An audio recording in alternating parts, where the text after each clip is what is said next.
नमस्ते। कभी सोचा है कि कुछ जगहों पर जाते ही एक सुकून सा क्यों महसूस होता है, एकदम घर जैसा। और वहीं कुछ जगहों पर एक अजीब सी बेचैनी होती है। अच्छा, आज हम इसी रहस्य से पर्दा उठाने वाले हैं, जो एक प्राचीन भारतीय ज्ञान में छिपा है, जिसे कहते हैं वास्तुशास्त्र। जरा सोचिए इसके बारे में।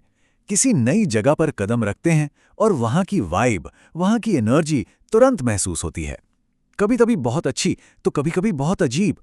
ये सिर्फ मन का वहम नहीं है, इसके पीछे एक पूरा विज्ञान काम कर रहा है, और आज हम इसी की परतें खोलने जा रहे हैं।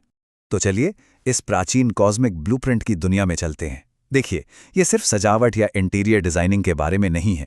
ये एक ऐसी गहरी समझ है, एक ऐसी प्रणाली है जिसे हजारों साल पहले हमारे आसपास के माहौल को ब्रह्मांड की ऊर्जा के साथ सिंक करने के लिए बनाया गया था। तो आखिर ये वास्तुशास्त्र है क्या? आसान भाषा में कहें तो ये आर्किटेक्चर का एक प्राचीन भारतीय विज्ञान है। इसका पूरा फोकस इस बात पर है कि किसी भी जगह में पॉजिटिव एनर्जी यानी ब्रह्मांडीय ऊर्जा का भाव कैसे सही रखा जाए, ताकि वहां रहने वालों की सेहत अच्छी रहे, मन खुश रहे और जिंदगी में तरक्की हो।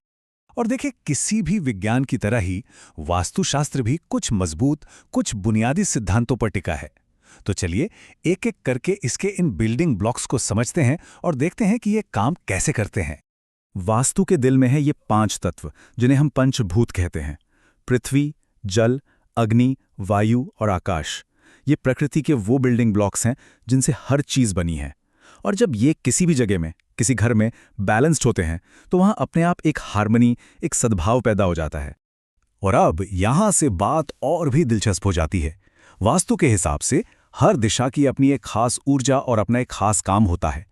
जैसे उत्तर पूर्व यानी ईशान कोण, जहां से सुबह की पहली किरणें आती हैं, उसे प्रार्थना और ध्यान के लिए सबसे अच्छा माना जाता है। और दक्षिण पूर्व यानी आग्नेय कोण, ये दिशा अग्नि तत्व से जुड़ी है, इसलिए रसोई के लिए ये जगह एकदम सही है। ये सब कुछ ऊर्जा के सही मैनेजमेंट का खेल है। और ये सब कुछ ऐसे ही हवा में नहीं होता। इसके पीछे एक पूरा कॉस्मिक ब्लूप्रिंट है, जिसे वास्तु पुरुष मंडल कहते हैं। इसे एक तरह से उस जगह का एक पवित्र ज्यामितीय नक्शा समझ सकते हैं।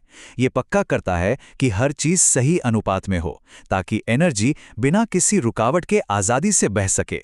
तो इन सिद्धांतों का सबसे शानदार और शक्तिशाली इस्तेमाल हमें कहाँ देखने को मिलता है? जाहिर है, हमारे मंदिरों की उस हैरान कर देने वाली वास्तुकला में, जो आज भी हमें सोचने पर मजबूर कर देती है। ये एक लाइन ही सब कुछ बता देती है। एक मंदिर सिर्फ पत्थर और सीमेंट की इमारत नहीं है, ये एक पोर्टल है, एक पवित्र दरवाजा जहां इंसान परमात्मा से जुड़ता है। और वास्तुशास्त्र वो चाबी है जो इस पोर्टल को खोलती है। पर यह होता कैसे है? देखिए, मंदिर हमेशा शांत जगहों पर बनाए जाते हैं, प्रकृति के बीच। उनका मेन गेट हमेशा पूर्व दिशा में होता है, ताकि सूरज की पहली पॉजिटिव एनर्जी अंदर आ सके। और मंदिर का सबसे पवित्र हिस्सा यानी गर्भगृह ठीक बीच में होता है, ब्रह्मस्थान में, जहां ऊर्जा सबसे ज्यादा शक्तिशाली होती है। ये वाकई एक दिव्य अनुभव बनाने की कला है। अब मंदिरों की उस भव्य दुनिया से निकलकर उन जगहों पर आते हैं जहां हम अपनी जिंदगी का ज्यादातर वक्त गुजारते हैं, यानी हमारे अपने घरों में।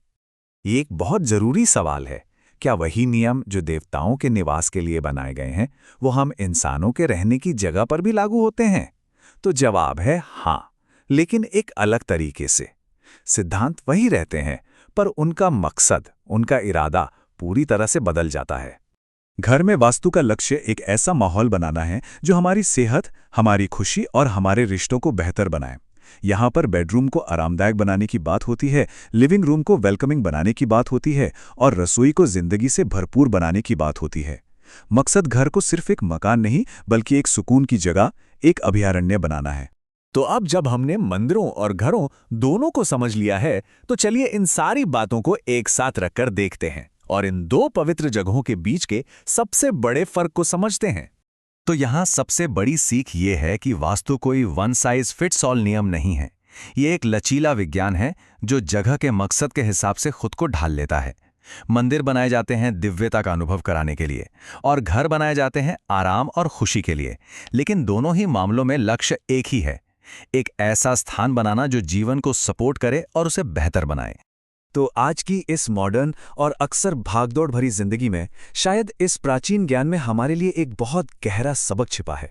शायद अपने घरों में थोड़ा और संतुलन और सद्भाव लाकर हम अपनी दुनिया में भी थोड़ा और संतुलन और सद्भाव ला सकते हैं।